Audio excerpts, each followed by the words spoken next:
Ma sœur m'a appelé en pleurant à 2 heures du matin. Mon fils est sur le point de se faire renvoyer. Envoie 800 $ tout de suite. Ou ce sera de ta faute. Je lui ai dit d'appeler son père, et j'ai raccroché.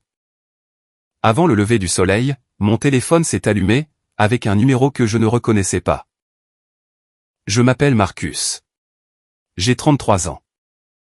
Je suis coordinateur logistique pour une entreprise de transport de fret en périphérie de Richmond.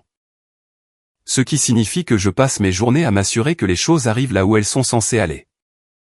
C'est ironique, car, dans ma propre famille, rien ne va là où ça devrait aller depuis environ une décennie. Je devrais vous parler de Rochelle. C'est ma sœur aînée, elle a 37 ans. Elle a un fils, nommé Gélène, qui vient d'avoir 21 ans.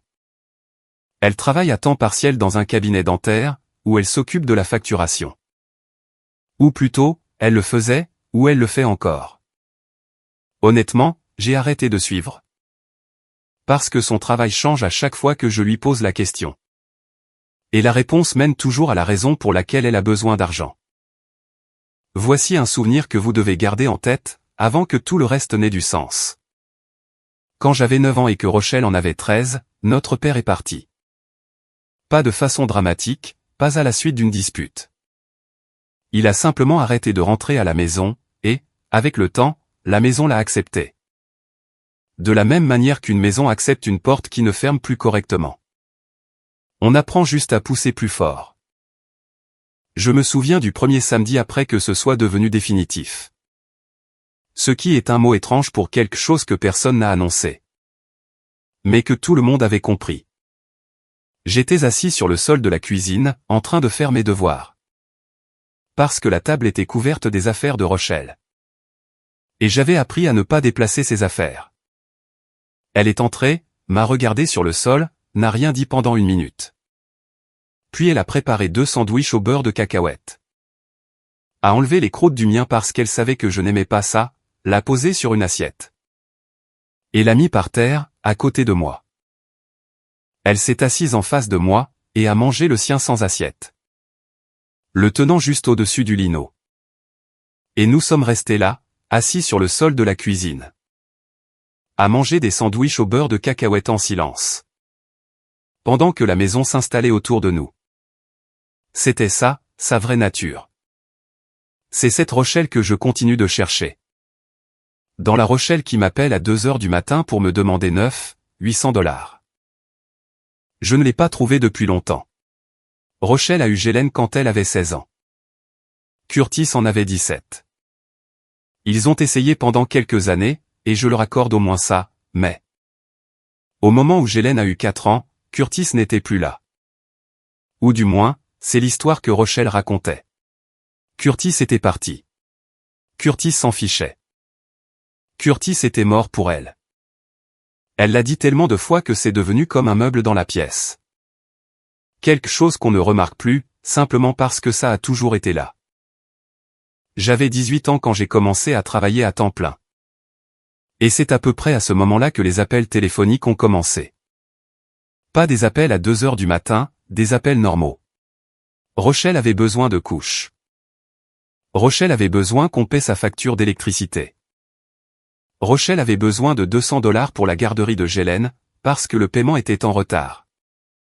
Et qu'ils allaient facturer des pénalités. Les montants étaient petits.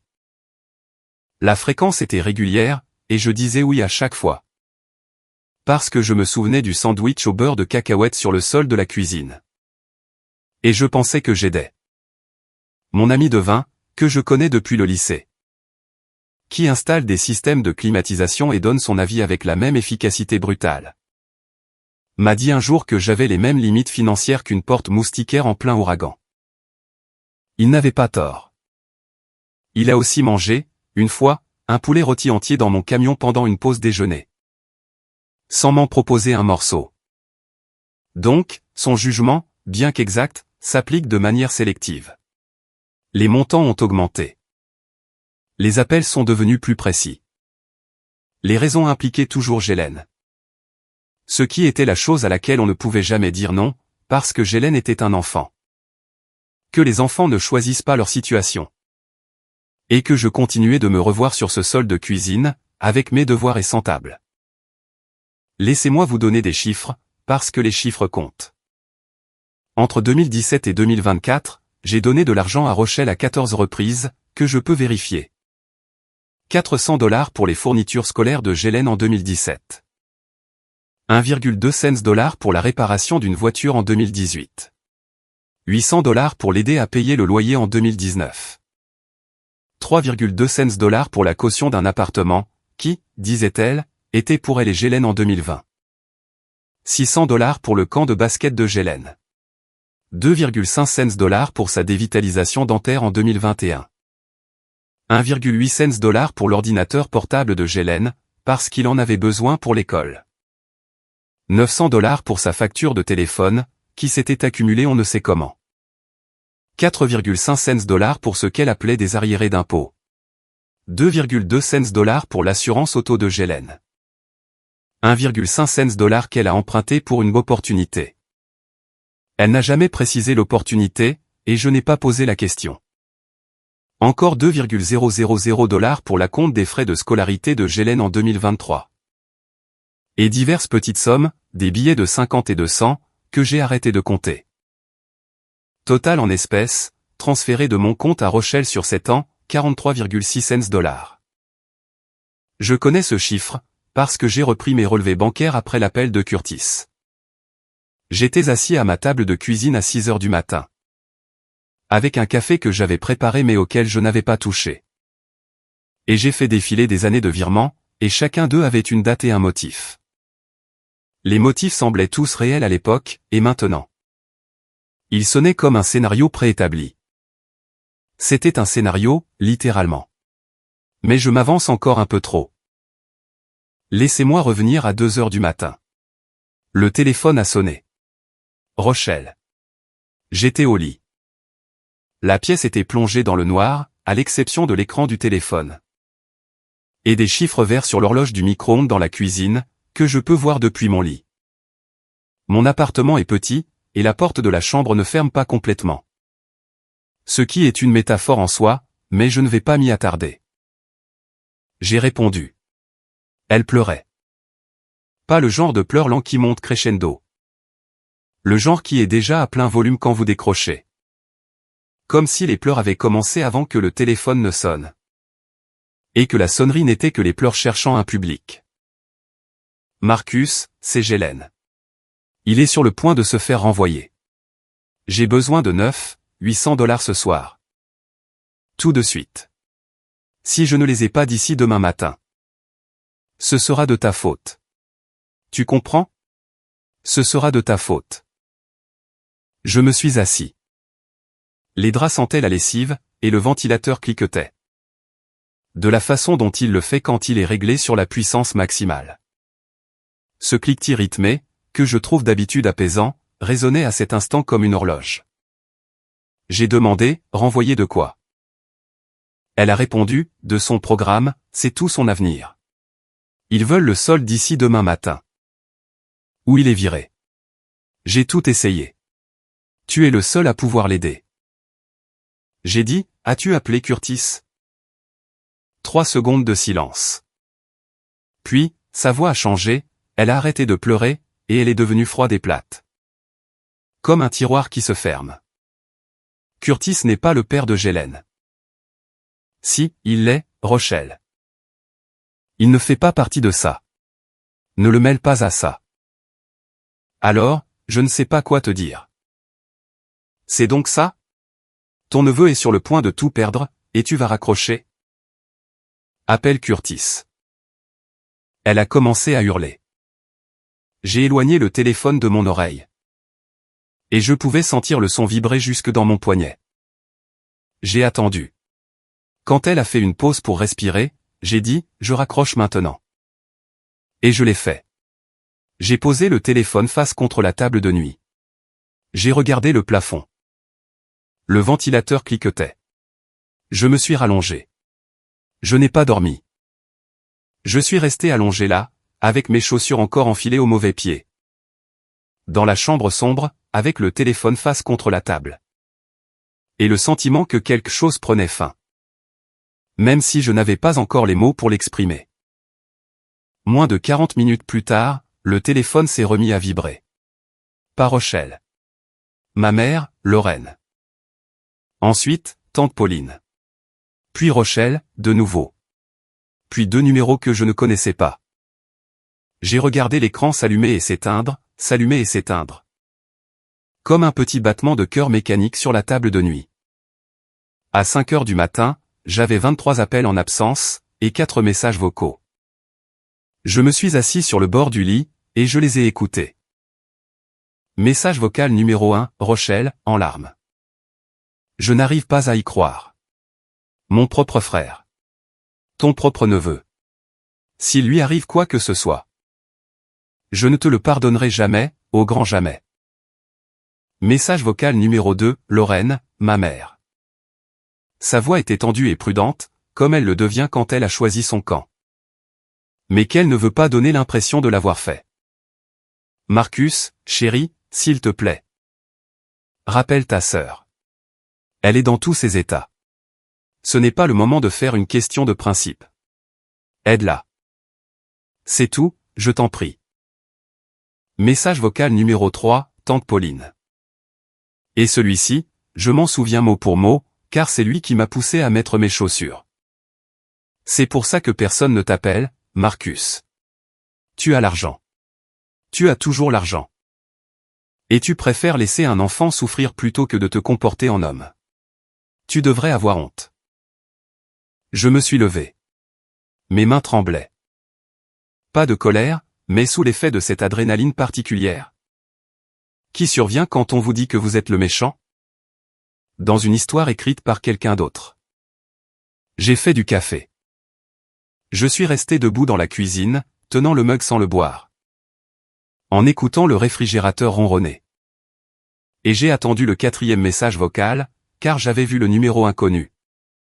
Et quelque chose en lui me semblait différent des autres. Message vocal numéro 4, Curtis. Cela nous ramène à 5h47 du matin. Curtis a parlé pendant 22 minutes lors de ce premier appel. Je le sais, parce que j'ai vérifié le journal des appels après coup. Il parlait lentement. De la façon dont parlent les gens qui ont attendu très longtemps pour dire quelque chose. Et qui veulent bien faire les choses. Il faisait des pauses entre les phrases. Comme s'il vérifiait l'exactitude de chacune d'elles avant de la prononcer. Je pouvais entendre une télévision en fond sonore, avec le volume baissé, et, à un moment donné, j'ai entendu une porte se fermer doucement. Je pense que c'était Gélène, dans une autre pièce. Laissant de l'espace à son père pour passer cet appel. Voici ce qu'il m'a raconté, Curtis n'a jamais quitté Gélène. Rochelle l'a chassé quand Gélène avait 4 ans. Elle lui a dit que s'il essayait de contacter Gélène directement, elle déposerait une demande d'injonction d'éloignement. Curtis avait 21 ans à l'époque, il travaillait dans un magasin de pneus, et gagnait 50$ de l'heure. Pas d'avocat, pas d'argent pour s'en payer un. Et aucune idée qu'une menace n'est pas la même chose qu'une ordonnance du tribunal. Il l'a cru. Il a reculé. Il a passé 5 ans à penser qu'il n'avait aucun droit légal de voir son propre fils. Il n'a jamais vraiment vérifié. Il n'y a jamais eu d'injonction d'éloignement, jamais de demande déposée. Jamais le moindre bout de papier avec la signature d'un juge. Elle l'a écarté de la vie de son fils avec un coup de bluff. Une phrase qu'elle n'a jamais eu à prouver, et le bluff a tenu pendant des années. Parce que Curtis était trop fauché, et trop effrayé, pour vérifier. Mais Curtis n'a pas disparu. Il a commencé à envoyer 350$ par mois à Rochelle. De son plein gré, sans ordre du tribunal, parce qu'elle lui avait dit que s'il arrêtait, elle dirait à Gélène qu'il les avait complètement abandonnés. Alors Curtis a payé, chaque mois, via des virements bancaires dont il a pris des captures d'écran. Et qu'il a sauvegardé dans un dossier sur son ordinateur. Il a les reçus pour chacun d'eux. 350$ multipliés par 84 mois, cela fait 29,4 cents envoyés à la mère de son enfant, pour son enfant.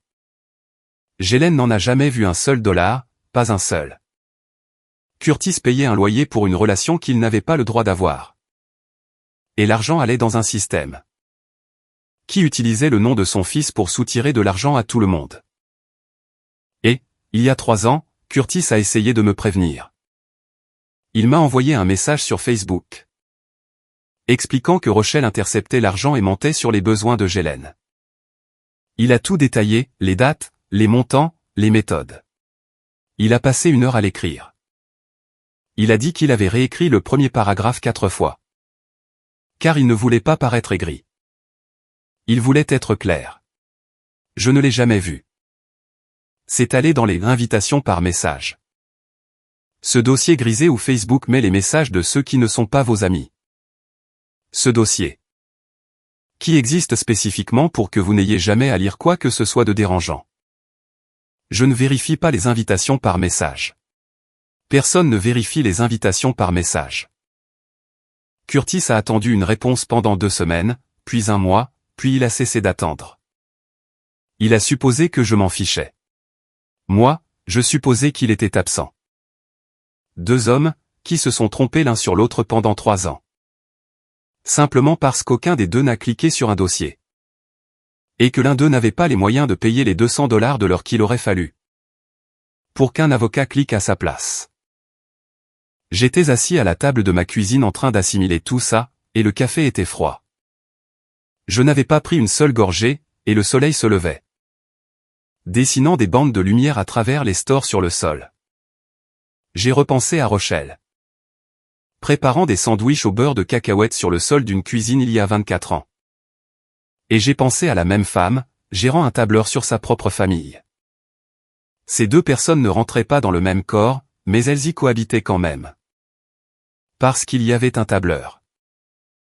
Il y a 4 mois, Ghislaine, qui a maintenant 21 ans, cherchait son acte de naissance. Parce que Rochelle lui avait dit qu'ils étaient sur le point d'être expulsés. Et qu'il devait commencer à faire des demandes de logement. L'expulsion était bien réelle, mais en fouillant dans le placard de Rochelle, Ghislaine a trouvé un dossier.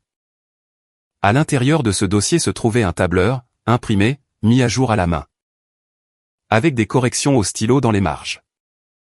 Le tableur recensait chaque membre de la famille à qui Rochelle avait demandé de l'argent. Les noms dans la colonne de gauche, les dates en haut, les montants dans chaque cellule. Avec un code couleur, vert pour payer, jaune pour en attente. Rouge pour refuser, réessayer dans 3 mois. Ma colonne comportait des notes, réponse à l'angle Ghislaine. Meilleur moment entre octobre et décembre, culpabilité des fêtes. Elle profilait sa propre famille. Mais le tableur ne concernait que les espèces. Il y avait une 2e page, les faveurs non financières, les cautions, les objets empruntés et jamais rendus. Une voiture que je lui avais prêtée en 2019 pour 2 semaines, et qu'elle a vendue. Un dépôt de garantie que j'ai couvert. L'ordinateur portable que j'avais acheté pour Ghislaine, mis au mont-de-piété en moins d'1 mois. Les registres du prêteur sur gage existaient. Avec la pièce d'identité de Rochelle sur chaque transaction. Elle convertissait les cadeaux en espèces. La chaîne en or de ma grand-mère. Un ensemble d'outils que j'avais offert à Ghislaine pour son 18e anniversaire. Tout a été mis au mont-de-piété, tout était au nom de Rochelle. Le total réel qu'elle m'a soutiré, à moi seul, en espèces et en nature, dépasse les 71 000 $ en 7 ans. Mais ce qui a poussé Ghislaine à partir, ce n'est pas le tableur. C'est ce qu'il a trouvé en dessous, une pile de lettres non ouvertes de Curtis. Des cartes d'anniversaire, des cartes de Noël. L'une d'elles contenait encore un billet de $100, l'enveloppe toujours scellée. Certaines remontaient à 5 ans. Curtis écrivait à son fils chaque année. Ghislaine n'en a jamais reçu une seule. Rochelle les gardait dans un dossier dans son placard. Comme les preuves d'un crime qu'elle avait commis contre le cœur de son propre enfant. Ghislaine tenait dans ses mains une carte d'anniversaire scellée, venant de son père. Et quelque chose s'est brisé en lui. Il m'en a parlé plus tard dans une lettre, 3 pages manuscrites. Et la phrase qui me reste en tête est celle-ci. Je croyais que tu avais arrêté de venir à cause de moi. Elle m'a laissé le croire. Il a fait un sac à 3 heures du matin. Il est allé voir Curtis, un homme à qui il n'avait pas parlé depuis des années. Parce qu'il n'avait littéralement personne d'autre. Et Curtis a ouvert la porte, sans poser de questions, sans imposer de conditions. Il l'a simplement ouverte. En 4 mois, Jelen a obtenu sa certification en CVC. Il travaille à temps partiel pour un fournisseur, gagnant $17 de l'heure. Il révise pour son examen de compagnon de métier. En utilisant un manuel qu'il a acheté d'occasion pour $34, avec un surligneur qui manque d'encre. Il paie $300 de loyer par mois à Curtis. Curtis ne l'a pas demandé. Curtis a essayé de refuser. Jelen a insisté. Il a dit, je dois payer pour l'endroit où je vis. C'est comme ça que ça marche quand c'est réel.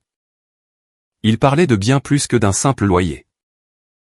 Et pendant les 2 années avant son départ, alors qu'il vivait encore sous le toit de Rochelle. Mangeant de la nourriture achetée avec l'argent qu'elle soutirait aux autres. Dormant dans une chambre d'une maison qu'elle était en train de perdre. Jelen avait monté son propre dossier. Doucement, prudemment. De la manière dont on construit quelque chose quand la personne concernée dort à 6 mètres de là. Et qu'on peut entendre ses conversations téléphoniques à travers le mur. Des captures d'écran de SMS. Où Rochelle racontait des histoires différentes à différents membres de la famille. À propos de la même urgence. Des photos de reçus de mont-de-piété, qu'elle laissait dans son sac à main. Un journal manuscrit, documentant chaque mensonge sur lequel il l'avait prise en flagrant délit. Avec la date, la description, et les mots exacts qu'elle avait utilisés, écrits entre guillemets. Car il avait compris, même à 19 ans, que les mots précis ont leur importance. Il a commencé ce journal à 19 ans. Après qu'elle lui a dit que son fonds pour l'université n'avait jamais existé. Il y avait bel et bien un fonds universitaire. Ma grand-mère et moi l'avions créé quand Jelen avait 12 ans, 6,2 cents. Rochelle l'a vidé en 2021. Mais la façon dont elle a dit n'a jamais existé, avec un petit haussement d'épaule. Comme si la question était stupide, avec quelque chose qui semblait répéter. Jelen ne l'a pas contredite. Il est allé dans sa chambre, a écrit la date dans un carnet de notes, et, en dessous, il a écrit. Elle a menti à propos du fonds universitaire. Je pouvais l'entendre. C'était la première entrée. Il y a plus de 200 pages après celle-ci. Le gamin que Rochelle s'évertuait à faire passer pour vulnérable. Était la personne la plus méticuleuse de la famille. Après l'appel de Curtis, j'ai passé 3 jours dans un état que je ne peux décrire que comme très figé. Je suis allé travailler. J'ai pris le même itinéraire. Je me suis garé à la même place. J'ai déjeuné à mon bureau, et je serais incapable de vous dire quel goût avait la nourriture. Le soir, je m'asseyais sur mon canapé, la télé était allumée, mais je fixais le mur derrière elle. Je repassais les chiffres dans ma tête, je repassais les années. Je repassais chaque appel téléphonique de Rochelle, à travers un filtre dont j'ignorais l'existence. Jusqu'à ce que Curtis me le tende à 5h47 du matin. 3 jours comme ça. 3 jours à regarder mon application bancaire. À faire défiler les transactions portant le nom de Rochelle. Et chacune d'elles me faisait l'effet de lire le reçu d'un magasin que je prenais pour une association caritative. Mais qui était en fait une entreprise. Devin est passé me voir le 2e soir, avec un pack de 6 bières bon marché. Et un sachet de cacahuètes de station-service. Il n'a pas dit grand-chose, ce qui, pour Devin, relève d'une discipline extraordinaire. Car l'homme a des opinions sur les ventilateurs de plafond. Et les exprime sans qu'on le lui demande. Il s'est assis sur mon canapé, a bu. Et a décortiqué des cacahuètes dans un bol que j'avais sorti pour des chips. Et, à un moment, il a dit « Tu as la tête d'un homme qui fait des calculs qu'il n'a pas envie de finir. » Je lui ai tout raconté. Il a écouté. Il a mangé des cacahuètes. Puis il a dit « 71,000 $. J'ai répondu « Oui ». Il a pris une longue gorgée de sa bière, a regardé le plafond, et a dit « Pour 71,000 $. Elle aurait au moins pu mettre au clou un truc que je ne remarquerais pas. Il faisait une blague, je crois.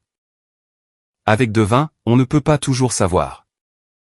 Parce que l'homme livre l'humour et la fureur avec la même voix monocorde, et parfois. C'est exactement la même chose. J'ai rappelé Curtis le 3e jour. Je lui ai dit que je voulais voir le dossier. Je voulais voir le tableur. Je voulais voir Ghislaine.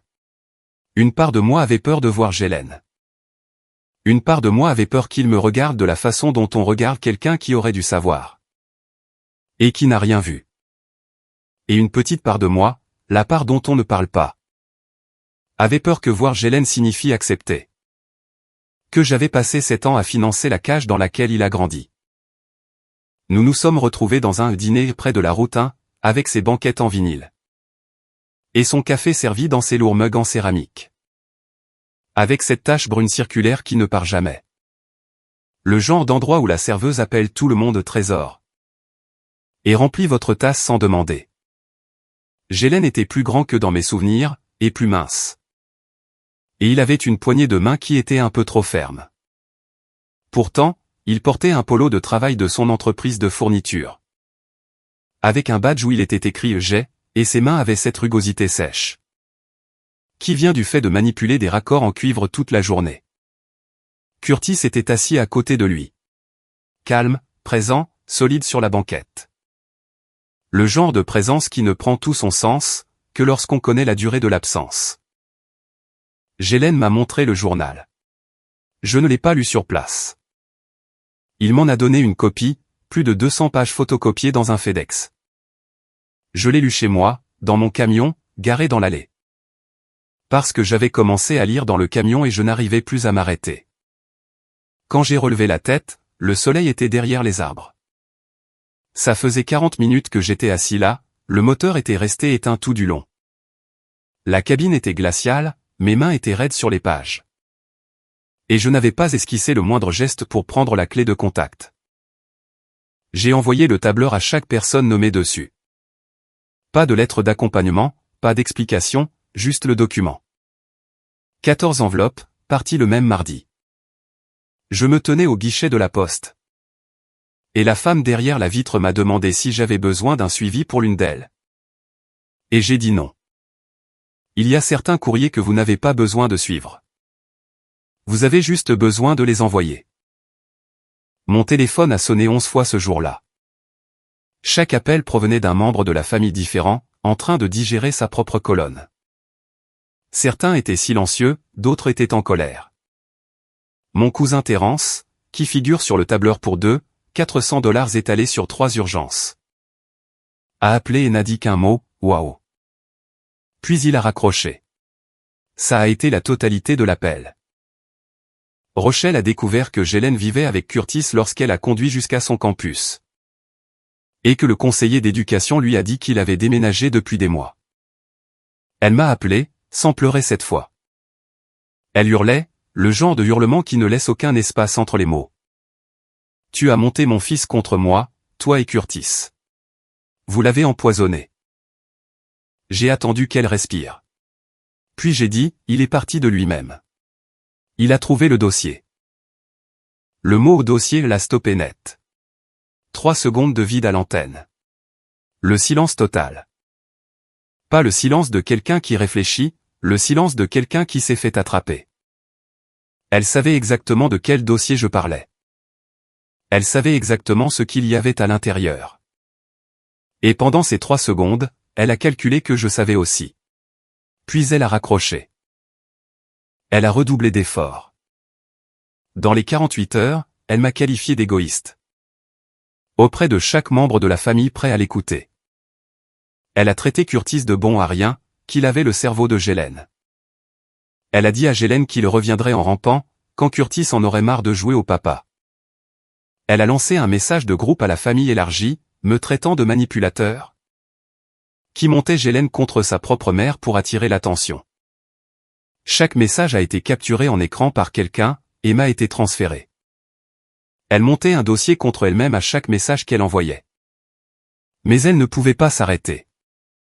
Car s'arrêter signifierait s'asseoir en silence face à ce qu'elle avait fait. Et Rochelle n'a jamais été capable de s'asseoir en silence avec quoi que ce soit. Puis elle a essayé quelque chose de nouveau. Elle a dit à la famille que je lui devais 5,000$ depuis des années. Elle a prétendu qu'elle me les avait prêtés en 2020, et que je ne l'avais jamais remboursé. Elle avait une capture d'écran Venmo pour le prouver. Elle l'a envoyé à tout le monde. La capture d'écran montrait un virement de 5,000 $ de son compte vers le mien, daté de mars 2020.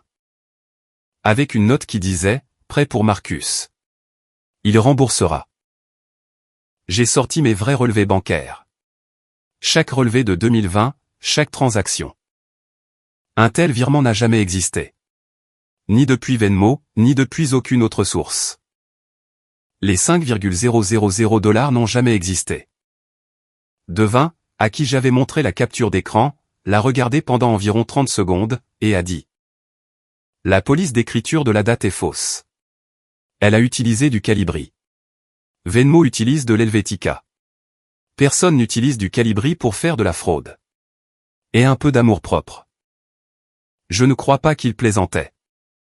Avec Devin, la ligne entre l'analyse médico-légale et l'insulte personnelle est infime. Et il marche dessus tous les jours. J'ai envoyé mes relevés bancaires. Sur le même groupe de discussion familiale que Rochelle utilisait pour faire campagne contre moi. Aucun commentaire. Juste les relevés. Les mois où elle affirmait que le virement avait eu lieu. Propre. Vide de son argent. La fausse capture d'écran, placée à côté des vrais relevés, a été le dernier mur à s'effondrer. Chaque personne, qui accordait encore à Rochelle le bénéfice du doute, l'a regardé fabriquer des preuves en temps réel. Elle ne mentait pas seulement à propos de l'argent. Elle falsifiait des preuves. Et une fois que vous falsifiez des preuves, chaque affirmation passée devient suspecte. Chaque urgence, chaque montant en dollars, chaque larme. Tante Pauline, la femme qui m'avait qualifié de sans cœur à 2 heures du matin. La femme qui m'avait dit, c'est pour ça que personne ne t'appelle. A posté un message dans le groupe familial. 3 jours après que la fausse capture d'écran ait été exposée. Elle a écrit, j'ai donné 18,000 $ à Rochelle en 4 ans. Je suis en retard sur mes propres paiements de voiture à cause de ça. C'est terminé. Je suis désolé. Marcus. J'aurais dû poser des questions avant de te demander de faire des chèques. Pauline m'a appelé ce soir-là. Elle n'était pas en colère contre moi. Elle était en colère contre elle-même. Elle m'a dit qu'elle donnait de l'argent à Rochelle. Chaque fois que Rochelle appelait pour une urgence concernant Gélène. Exactement comme je le faisais, avec la même urgence, la même culpabilité, et la même phrase. Si tu n'aides pas, ce sera de ta faute. Pauline n'avait jamais fait le calcul total. Elle avait traité chaque demande comme un événement isolé. Quand elle a finalement tiré ses relevés bancaires et fait la somme de sa colonne. Elle s'est assise à la table de sa cuisine, a mis son visage dans ses mains. Et est restée là pendant un moment. Elle m'a dit qu'elle avait 3 mois de retard sur son crédit auto. Que sa cote de crédit avait chuté de 80 points. Et qu'elle avait sauté ses propres soins dentaires par 2 fois. Parce qu'elle n'avait pas l'argent. L'argent était avec Rochelle. Rochelle, qui, la nuit où elle m'a appelé en pleurant pour 800 $, avait 300 $ qui dormaient sur un deuxième compte bancaire dont personne ne connaissait l'existence. Ce chiffre m'est venu de Gélène. Alors qu'il vivait chez Curtis. Il avait aidé à rassembler certains documents financiers de Rochelle pour les papiers de garde. Des documents qu'elle avait laissés accessibles sur un compte iCloud familial partagé. Duquel elle avait oublié de se déconnecter. Le deuxième compte bancaire était dans une coopérative de crédit. Il contenait 14,3 $, la nuit où Rochelle m'a appelé à 2 heures du matin. Elle avait l'argent. Elle avait presque 5,000 $ de plus que ce qu'elle me demandait. Elle préférait simplement dépenser le mien. Une part de moi voulait être en colère contre ce chiffre. Une part de moi voulait que ce soit la chose qui rende finalement tout propre et simple. Juste de la rage. Juste de la trahison. Juste du noir et du blanc. Mais une petite part de moi. Celle qui se souvient des sandwichs au beurre de cacahuètes sur le sol d'une cuisine. Continuait de penser, elle avait l'argent, et elle a quand même appelé. Ce qui signifie que ces appels n'ont jamais vraiment porté sur l'argent. Ils portaient sur autre chose. Le contrôle, peut-être. Ou la connexion. Ou la seule façon qu'elle connaissait de s'assurer que les gens décrochaient le téléphone. Je ne sais pas. Je ne suis pas son psy. Mais cette pensée me suit partout, comme un chien que je n'ai pas adopté. Et puis ma mère a appelé. Pas Rochelle. Moi. Lorraine ne s'est pas excusée tout de suite. Elle a respiré dans le téléphone pendant environ 10 secondes. Et je pouvais entendre sa cuisine en arrière-plan. La même horloge qui est sur le mur depuis que je suis enfant. Celle qui tic-tac plus fort qu'elle ne le devrait. Elle a dit, je crois que je l'ai rendu pire, en lui facilitant les choses. Puis elle a ajouté. Je suis au courant depuis environ 2 ans. J'ai trouvé un relevé de carte de crédit chez elle. Qui ne correspondait à rien de ce qu'elle m'avait dit. J'aurais dû dire quelque chose. Je ne l'ai pas fait. Parce que dire quelque chose, c'était admettre qu'elle est. Elle n'a pas fini sa phrase. Elle n'en avait pas besoin. Ensuite, elle a demandé si elle pouvait voir Gélène. C'était son choix. Ne pas protéger Rochelle. Ne pas gérer la situation. Elle a choisi son petit-fils. Ce n'était pas dramatique. C'était un appel téléphonique calme, un mercredi matin. Mais cela a réorganisé toute la famille. Curtis avait suggéré une réunion de famille avant tout ça. Un terrain neutre. Moi, Curtis, Gélène, Lorraine et Rochelle. Un dîner avec des banquettes en vinyle. Et du café servi dans ces lourds mugs en céramique qui ne sont jamais complètement propres. Rochelle est venue. Je lui accorde ça. Elle s'est assise sur la banquette, les bras croisés, la mâchoire serrée. Et elle avait l'air plus petite que dans mes souvenirs, ce qui était peut-être dû à la banquette. Ou peut-être au contexte. Gélène n'a pas présenté le tableur. Il a présenté son journal. Son propre dossier. Celui qu'il avait construit pendant 2 ans à l'intérieur de sa maison, pendant qu'elle dormait.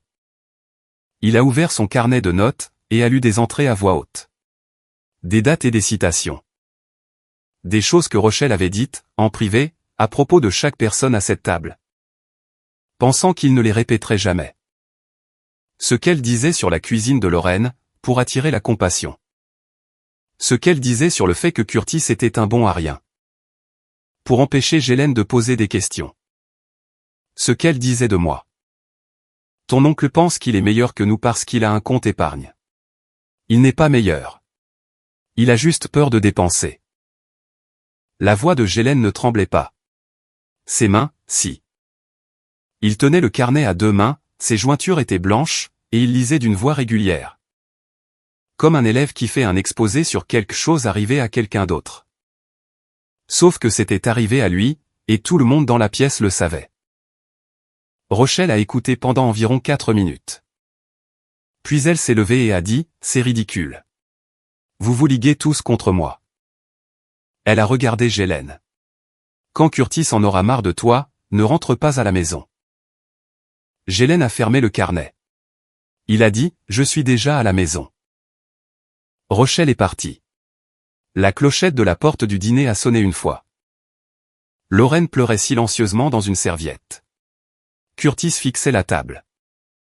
Je tenais mon mug de café, et il était vide depuis 20 minutes. Et je le tenais parce que je ne savais pas quoi faire de mes mains. Sans l'argent qui rentrait. Rochelle ne pouvait pas couvrir l'hypothèque sur laquelle elle était déjà en retard. L'expulsion, pour laquelle Gélène avait cherché son acte de naissance, a fini par avoir lieu. La maison dans laquelle elle a élevé Gélène, la maison pour laquelle je l'avais aidé à verser un acompte de 500 $ il y a 6 ans. Somme qui apparaît en vert sur le tableur parce qu'elle la considérait comme réglée. Est revenue à la banque. Elle a emménagé avec une collègue du cabinet dentaire. Je suis passé devant la maison une fois, environ 3 semaines plus tard. La pelouse commençait déjà à dépérir. Il y avait des pissenlits dans l'allée devant la maison. Une boîte à clés sur la porte. Le panneau d'un agent immobilier, planté de travers dans la cour. Comme s'il était fatigué de rester debout. Curtis a déposé une demande officielle de reconnaissance de paternité. Pas pour prendre quoi que ce soit à Rochelle. Gélène avait 21 ans, donc ce n'était pas une question de garde au sens traditionnel. Il s'agissait de vivre avec son père. La demande a été acceptée sans contestation, car Rochelle ne s'est pas présentée à l'audience. Le greffier a appelé son nom 2 fois, dans le couloir à l'extérieur de la salle d'audience. Silence les 2 fois. Ghislaine m'a raconté plus tard, que Curtis s'est assis dans le couloir du tribunal après l'audience. Et qu'il n'a rien dit pendant environ 5 minutes. Il est juste resté assis sur un banc en bois, les mains sur les genoux. Ghislaine s'est assis à côté de lui. Le couloir sentait la cire pour le sol. Et le vieux café d'un distributeur automatique près des ascenseurs. Aucun des deux n'a parlé. Puis Curtis a dit, « Tu veux aller déjeuner ?» et Ghislaine a répondu, « Ouais ». Ce fut le moment dans son intégralité. 8 années de séparation, résolues dans un couloir, par un silence. Et une question à propos du déjeuner. J'ai reçu la lettre de Ghislaine par la poste, environ une semaine après l'épisode du dîner. 3 pages manuscrites, dans une simple enveloppe blanche, sans adresse d'expédition. Juste mon nom et mon numéro d'appartement, en lettres d'imprimerie soigneusement tracées. Il s'excusait pour chaque urgence ayant utilisé son nom. Il a listé toutes celles qu'il connaissait, en les numérotant, en remontant jusqu'à 2018. Certaines que j'ai reconnues. Certaines que j'avais oubliées. Et certaines dont je n'avais pas connaissance. Parce qu'elles avaient visé d'autres membres de la famille. En utilisant le même scénario avec des montants en dollars différents. L'écriture devenait plus petite vers le bas de la 2e page, comme s'il manquait de place. Ou s'il manquait de courage, ou peut-être les deux en même temps. Il y avait 2 endroits où l'encre était légèrement tachée. Et j'ai passé plus de temps que je n'aurais dû à regarder ces bavures. Essayant de décider si elles venaient de sa main traînant sur la page, ou de quelque chose d'autre. La phrase sur laquelle je reviens sans cesse, est celle que je vous ai déjà dite. Je croyais que tu avais arrêté de venir à cause de moi. Elle m'a laissé le croire. Il a aussi écrit quelque chose vers la fin, à quoi je pense à des moments impromptus. En conduisant. En faisant la queue au supermarché. En étant allongé dans mon lit à 2 heures du matin, quand tout est calme. Que le téléphone est éteint, et que le ventilateur cliquette. Il a écrit, « J'ai commencé le journal. » Parce que je ne voulais pas devenir quelqu'un qui ne remarque rien. Elle ne remarquait pas ce qu'elle faisait aux gens. Ou alors elle le remarquait, et le faisait quand même. De toute façon. Je ne voulais pas de ça. Je voulais voir les choses clairement. Même si voir clairement signifiait voir ma propre mère clairement. Et je veux que tu saches que c'était la partie la plus difficile. Cette lettre est sur mon frigo maintenant. Aimantée avec un magnet de pizzeria. Juste à côté de la facture d'électricité, et d'un bon de réduction pour une vidange d'huile. Qui a expiré il y a 2 mois. Je n'ai pas. Je ne vais pas l'encadrer. Je ne vais pas la jeter. Elle vit simplement là, dans la cuisine, où la lumière l'éclaire le matin, quand je prépare le café. 2 mois après tout ça, par un samedi après-midi où il ne se passait rien de particulier. Je me suis arrêté dans une quincaillerie. Parce que j'avais besoin de joints pour un robinet qui fuyait dans ma salle de bain. Allez 7. J'ai tourné le coin, avec un sac en plastique contenant mes joints à la main, et ils étaient là. Curtis et Ghislaine. Debout, devant le présentoir des outils électriques. Ghislaine tenait une perceuse Milwaukee, la retournant entre ses mains. Vérifiant le poids et la prise en main. De la façon dont on vérifie un outil, quand on a récemment appris que le poids est important. Curtis pointait du doigt une perceuse de Walt sur l'étagère.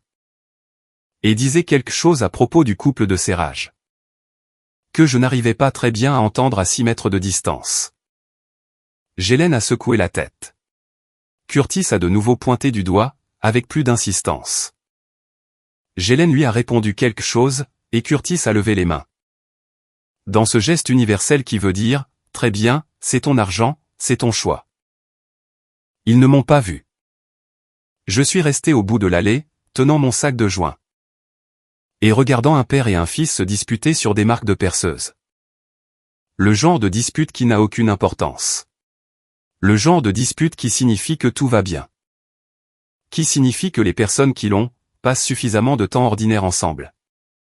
Pour pouvoir en perdre un peu, à débattre entre DeWalt et Milwaukee. Les néons bourdonnaient au-dessus de nous. Et quelqu'un dans l'allée voisine demandait à un employé le prix du bois. Et le magasin sentait la sueur, le caoutchouc et l'huile de machine. Et je suis resté là, pendant environ 1 minute, peut-être plus. Et j'ai ressenti quelque chose pour lequel je n'ai pas de mots précis. Ce n'était pas de la joie. Ce n'était pas de la tristesse. Quelque chose entre les deux, qui a à voir avec le fait de regarder deux personnes se retrouver. Après que quelqu'un ait passé des années à s'assurer qu'il ne le pourrait pas. Ensuite, je suis allé à la caisse, j'ai payé mes joints, et je suis rentré chez moi. Curtis avait tort à propos de la perceuse. Mais ce n'est pas le genre d'erreur qui vous coûte votre fils. Ai-je eu tort de raccrocher à 2 heures du matin? Ou aurais-je dû simplement envoyer l'argent, comme je le faisais toujours? Donnez-moi votre verdict dans les commentaires. Aimez la vidéo, et abonnez-vous.